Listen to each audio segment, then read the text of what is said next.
One of the benefits to using mood mapping inside both version 4 and version 5 of Sonicfire Pro is that you can change the instrumentation during playback.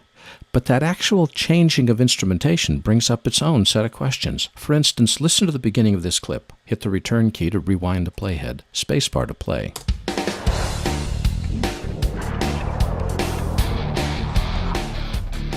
Let's get it all started by...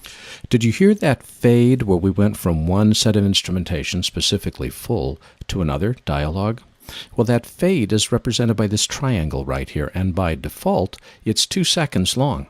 This is not the kind of music that needs a 2-second fade to anything. It needs to happen much faster. So how do we change it? Well, if you select the segment that has the transition in it, again, it's that triangle, go over to the Properties tab. Notice this slider under Transition Time. Let's grab this slider and drag it down to, say, 20 frames. And now listen to the transition. Let's get it all started by checking out... Do you hear how much quicker it is? In fact, if we grab the transition and drag it all the way down to 0, then we end up with something which is instantaneous. Listen again.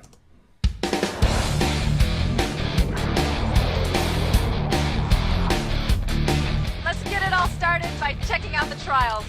That's pretty brisk. I would like to do a little bit of a fade, probably around 12 frames. Well, in addition to moving the slider, we can also double-click on the transition time, which opens up a dialog box. Type in the duration you want, press the Enter key, and that quickly you've added that duration to your transition. And it sounds like this.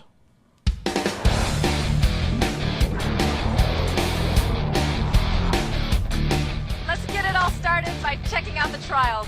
And now, with just that little bit of a really quick fade, it blends it so nicely that you don't even know the audio transition has occurred because you're already listening to what the talent has to say.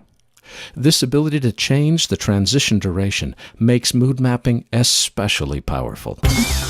My name is Larry Jordan, and thanks for watching this Sonicfire Pro tip.